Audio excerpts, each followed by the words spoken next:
Ay mata amma barakuma lamaaf diidamii jaa kana keessa hin dhufu. Aga barri kun jijjiirame dhaloonni biraa amma warri ijoolleen reefu saphii baasaa jirtu fuudha geettutti hin dhufu darbee dhufa. Kana dura sargii eenyutu ture beektaa hiriyoota keenya keessa sargii tolchaatu ture. Sargiin akka tolchaa al nabbare mikko. Sargii tolchaatti ansee kee kanaaf ka abdii xayyibaa qofaa abdii roobaa fa'aa dhufee miti. Amma dhaloota kana keessa sargiin akkanaa kun hin dhufu kabira. Na amani taa'e dubbii kana qabadhu viidiyoo kana waraabadhu kan ay mata baminim angil sargiin akka keetii kun hin dhufu dhaloota kanatti ijoollee amma reef waggaa 15 18 diidama keessa jiran dhaloota itti aanu malee jechuudha. Amma warri dirra keenya keessa warra 30 keessa jiru sargii akkanaa godhachuu hin danda'u jabaan fedhe. Na amani kana amani. Sigalame ati kanaaf rabbii keetti shakkaruu qabda ummata kee galatoonfatuu qabda.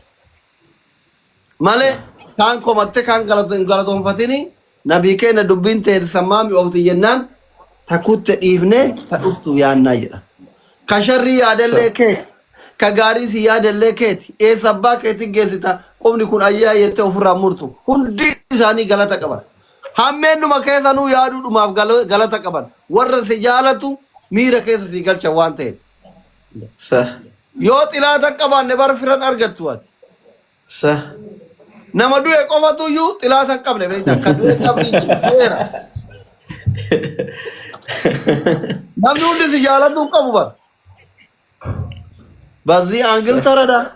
Rabbi umrii isin haa dheeressu horaa bulaa hamtuun dubbatin si galee hireen teessan rizqiin keessan rizqii baharaa haa ta'u biyyee lafaa haa ta'u kasamii gadi si haa roobu lafaa ol si haa biqilu ilmaan gaggaa rabbi isin haa kennu jaalala ummata rabbi isin haa tursiisu zaasseet bultii teessan immootu tamkiina shuruuxan ofadhaa faaxeen dubaay kuun isin wasee akka boruu ibtan har'uma wal fuutanii boru wal lola keessan akka miidiyaa irratti hin dhageenye biyaansi kanuma kaansiidhaam. Amma beektaa bultiin feemasaa kun nama quba nan naqa osoo kan oomishaa eegimalee sargiin bareeda ture injifachuudha waan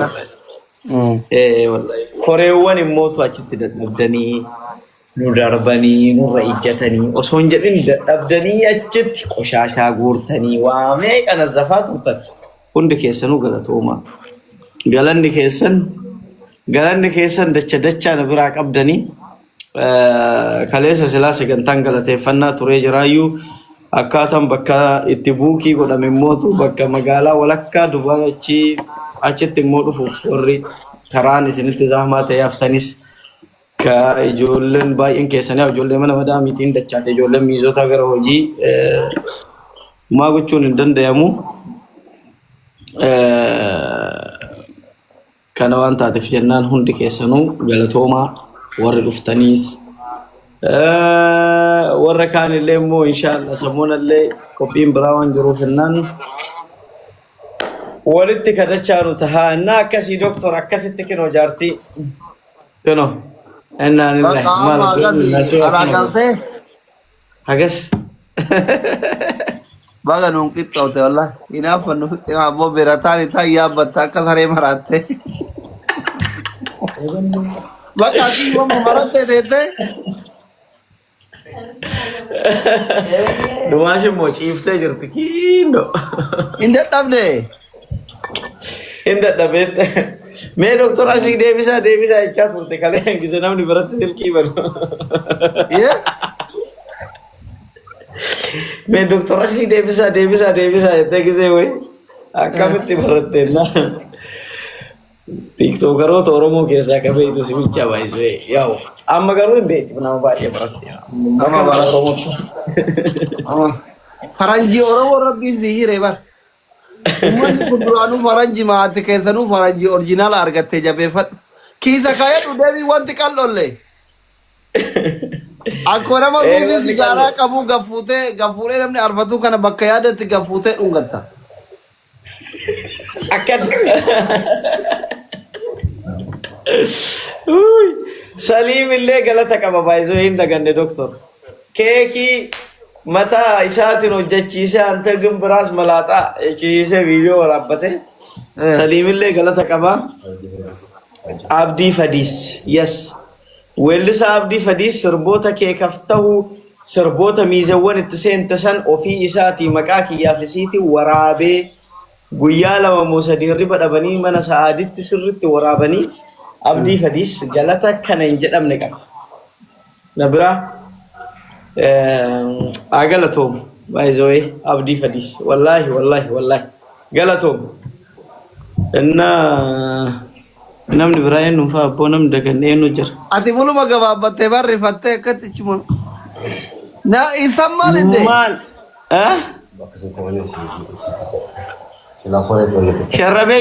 Sharrabee Dubaay itti fakkaattee Itoophiyaa bu'ee na fakkaate. Eenyu? Namooti. Bareeda bakka. Jabaadhu bakka isinitti haa tolu. Ataa balu mata. Amin doktor. Na akkasii bakka qorsii laaqana nyaatu hennanullee hundi keessanuu galatoomaa isin jaalannaa isin.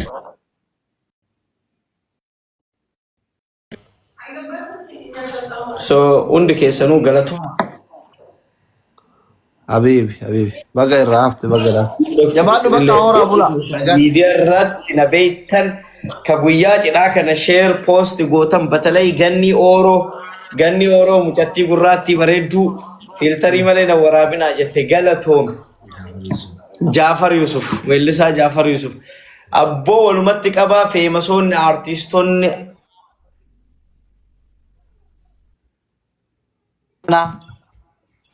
nama Itoophiyaa irraa taa'ee Kiyaaroo jedhee nan himinnaan jedhe garuu innillee waan jajjabanaa ergee thank you hunda keessanuu. Jabaadhu ayyee. Sitti haa tolu bakka nagaa oolaa kiyyuu kiyya. Ayyee doktor bakka. Yaa uummata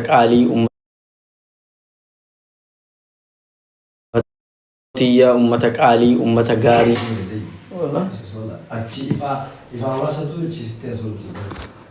Ifaa hulaati ifu jira. Inna akkasii Oromooti yanaa jiraadha. Hundi keessanuu isin jaalannaa isin kabajnaa. Ummata jaalalaa, ummata kabajamaa, ummata amanamaa hunda keessanuu thank you.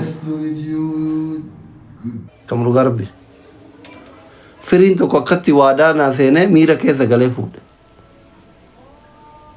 Hawwiin kiyyaa ijoollee giiftii naa kennaa turan keessaa cidha gurreetiif cidha firii irratti argamu. Amma firiin fuudheera. Bataam yaa fuudhu isaatti das bilooñaan guyyaa isaa irratti argamuu dhabuu kiyyatti aziñaan. Ka kiyyaar kana fa'a. Sargii kiyyaara nama siddatanyaa ta'uu kiyya sargii kiyyaa irratti bare wallaahi biyya fedhe osoo jiraadha hin dhaqa ture. በጣም ምርጥ ሰርግ ነው። አኔ ካይሮቲ ጎዳ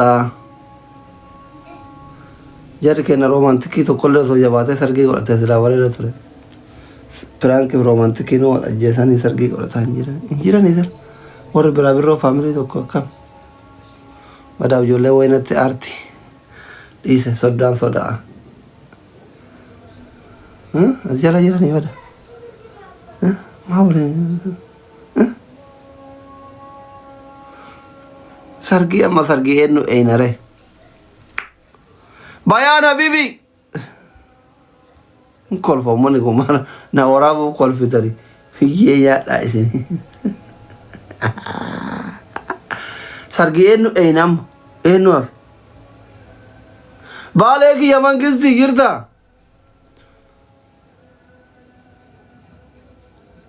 baaleen kun manaa man sargii natti himate gaafa kaani Itoophiyaa galee fuudhe. Harargeen gabbara nyaattu hin jenne bayaan maaliif mucaa gabbara irraa nyaatte? Badaa ta'e bakka bayaan. Ijoolleen harargee bayaanin mattaawaqaa keessan irraa fudhaa. Anaa isin jedhe. Harargeen bayaan irraa mattaawaqaa keessan fudhadhaa. Bayaan bakka badeera arsii ta'eera. Kun muchuun godhee kiyyaariin irraa gabbara nyaatte. Argitanii miti? Sanuu birdilimsi akkanaa didee an birdilimsi kanamma gaafa ibsishaan fuudhu ibsishaan na gabbare saniif akkanii guyyaa uffadhee ta'a. Birdilimsi didee awwannoo gaabii abbaa gadaa irraa uffate. Bayaan amma bayaan harargee maqaa fuulduraa kana arsitti jijjiiri bayaan arsii ta'e. Zarafaa adeelaan mucaan duraan nagaya qaba eega Dubaay hin deeme qarxaaf godhee nama nyaata amma kun achi Dubaay keessatti dhalaa harargee takka ol jettee ilaallan dirqama bayaan hin gabbaruu qabda jedhan maal ta'a harargee qofa ta'a arsiitu ta'a isa bira galtu hin bade mucaan waan warri isaanii hin qabne barate amala barsiifte ijoolleen arsiita achi jirta halkanii guyyaa abdiin eessani baabaa garaa guddaa sanfaa jala oolta inuun banne yoo takka bakka baabaan faa oolan ooltu baaba Nuraddiin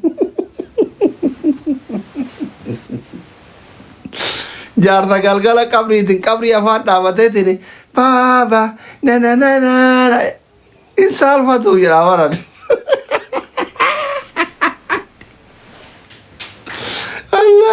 wallahi bayaan ati nagaya qabda yoo akka baabaa hojiin ooltu la ilaha Dubaay kanaan maaluma qabadhee dhufu bayaan ka dhugaa rabbi maal qabadhee dhufa sargi kee halkana sababadhee dhufuuf ture bar wallahi sirba baasuuf walaloof yeedaloo walitti galchuun beeku kitaaba barreessuuf maafi nashiidaa baasuuf maafi sargi kee halkana sababadhee Dubaay dhufa jedhee ture maal goare paaspoortii miti mattaawaqaa gandaan qabu namni akkanaa addunyaa kanarra rakkataan hin jiru alhamdulillah alaa kulli haal alhamdulillah shakkaruudha waan rabbi nama jaallate jaalachuudha baqattummaa haallee rabbuma narraa guutuu hide alhamdulillah itti sabbaruudha islaamni yoo argaa ta'e shakkara yoo dhabellee hin sabbara itti sabbara yaa rabbi narraa guuti baqattummaa sana kunoo namaa ganna goote gammachuu hiriyoota kiyyaa irratti argama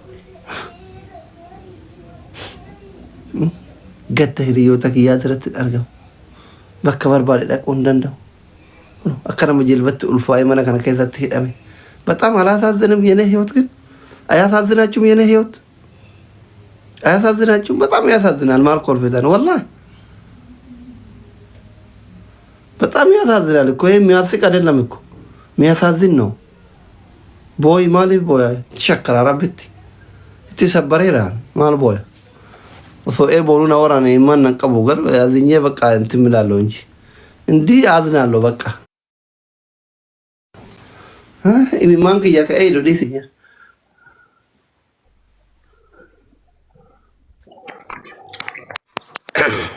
ዶክተር ጎራ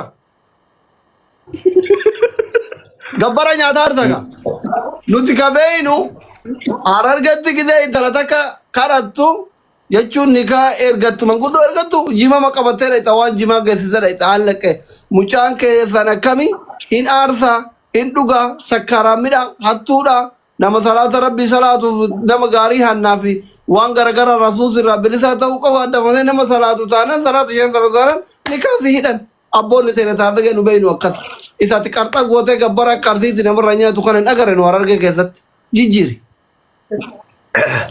waan masir jette dhageeka yoo nagalchite way gondar nagalchite arsuma nagalchite arseettun obbolaa dhabar gondar jechuun gondar abbeerota keessatti baate gondar bar hin jiru gondar adamni akkanaa kun hin jiru birishaniin bitatta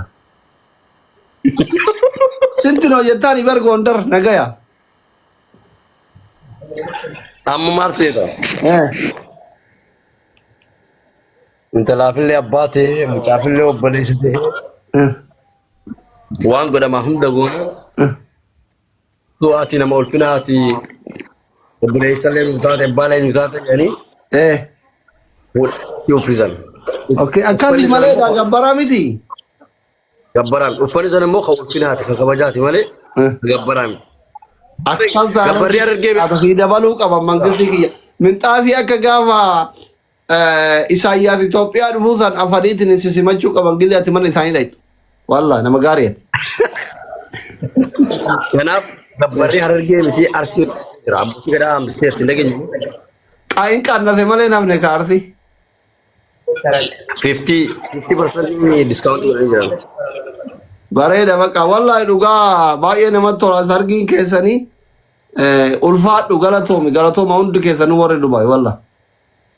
Nu tokkummaatti agarsiifne bar tokkummaa agartee bakka biraatti namni wal nyaatu kana tokko ilmaan abbaatti agartee hawaasni keenya bukkee akkasitti dhufuun yaani tokkummaan jaalala mucaa kana agartee kiyaar jechuun Oromoodha akka Oromoo yaada malee yaani akka dhuunfaa takka yaadeen beeku kanaaf kasii guyyaa deefi isinillee beeysa guddaa gootanii galatooma ulfaadhaa mukeessa bulaa isin jenna.